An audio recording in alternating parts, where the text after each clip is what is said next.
Hi friends, welcome back to Kiruthik kitchen. So குக்கரில் chicken biryani செஞ்சேன். அது எப்படி இருந்ததுன்றதோட ஃபீட்பேக் அண்ட் ரிவ்யூ தான். ஸோ லாஸ்ட் டைம் குக்கர்லேயே வந்து மூடி போட்டு தம் பிரியாணி மாதிரி செஞ்சோம். பட் இந்த வாட்டி விசில் வச்சு நார்மலாக செஞ்சேன்.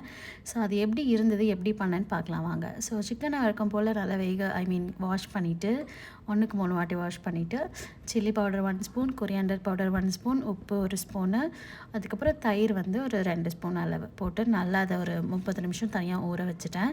ஸோ வெங்காயம், தக்காளி, புதினா, கொத்தமல்லி, பச்சை மிளகாலாம் கட் பண்ணி வச்சாச்சு.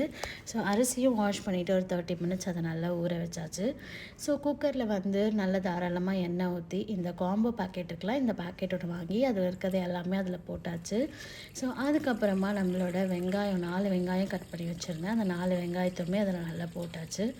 ஸோ வெங்காயம் நல்லா வதங்கினதுக்கப்புறமா அதுக்கு முன்னாடி பச்சை மிளகாவும் 4 போட்டுட்டு வெங்காயம் நல்லா வதங்கினதுக்கப்புறமா தக்காளி அதில் ஆட் பண்ணியிருப்பேன். ஸோ தக்காளியும் நல்லா வதங்கினதுக்கப்புறமா கொஞ்சம் மூச்சு விட்டுக்கிறேன். ஸோ புரட்டாசி மாதமாக பிரியாணி செய்கிறது வேறு லெவலில் இருந்தது. வீட்டில் திட்டு வாங்கிட்டு, பட் ஓகே வாங்க வீட்டுக்குள்ளே போகலாம். ஸோ அதான் தக்காளி நல்ல வதங்கினதுக்கப்புறமா புதினா ஒரு கைப்பிடி அளவும், கொத்தமல்லி ஒரு கைப்பிடி அளவும் போட்டு நல்லா மிக்ஸ் பண்ணிக்கிட்டேன். ஸோ அதுக்கப்புறம் நம்ம அந்த 30 நிமிஷம் ஊற வச்சுருந்தோம்ல அந்த சிக்கன், ஸோ அந்த சிக்கனுமே இதில் ஆட் பண்ணிவிட்டு நல்லா வந்து ஒரு 20 மினிட்ஸ் வந்து நல்லா மூடி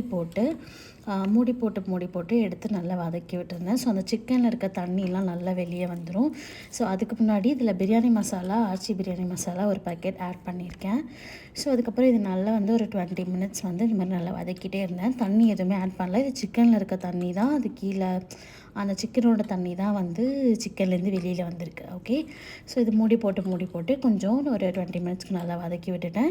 அதுக்கப்புறமா நான் 2 கிளாஸ் அரிசி எடுத்துக்கிட்டேன். அந்த 2 கிளாஸ் அரிசிக்கு 3 கிளாஸ் தண்ணி, அதாவது 1 கிளாஸ் பாஸ்மதி ரைஸ்க்கு 1.5 கிளாஸ் தண்ணி அளவு போட்டு 3 கிளாஸ் தண்ணி நல்லா ஊற்றிட்டேன்.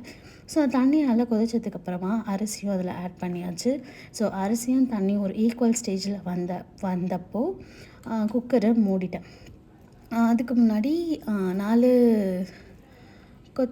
அது பேர் என்ன, புதினாவை வந்து மேலே அப்படியே 4 அப்படியே அழகாக தூவி விட்டுட்டு குக்கரு மூடியாச்சு. 2 விசில் வர வரையும் வெயிட் பண்ணும். ஒரு விசில், 2 விசில். ஸோ 2 விசில் வந்தோடனே ஆவியெல்லாம் போனதுக்கப்புறம் ஓப்பன் பண்ணால் மேலே ஏதோ கீரை போட்ட மாதிரி இருந்தது. ஓகே, இது பிரியாணி தான் அப்படின்னு சொல்லிட்டு எடுத்து கலரி பார்த்து லைட்டாக குழஞ்ச மாதிரி இருந்தது. தம் பிரியாணி பண்ண அளவுக்கு எனக்கு குக்கர் பிரியாணி எனக்கு வரல. என்னோடய ஃபஸ்ட் அட்டெம்ப்ட் இது. ஸோ நீங்கள் இது ஆனால் டேஸ்ட் வந்து செம்மையாகவே இருந்தது. ஸோ நீங்கள் ட்ரை பண்ணிவிட்டு உங்களுக்கு எப்படி இருந்ததுன்னு சொல்லுங்கள். நெக்ஸ்ட் டைம் நான் பண்ணும்போது நல்லா உதிராக வர கண்டிப்பாக ட்ரை பண்ணுறேன். தேங்க்ஸ் ஃபார் வாட்சிங்.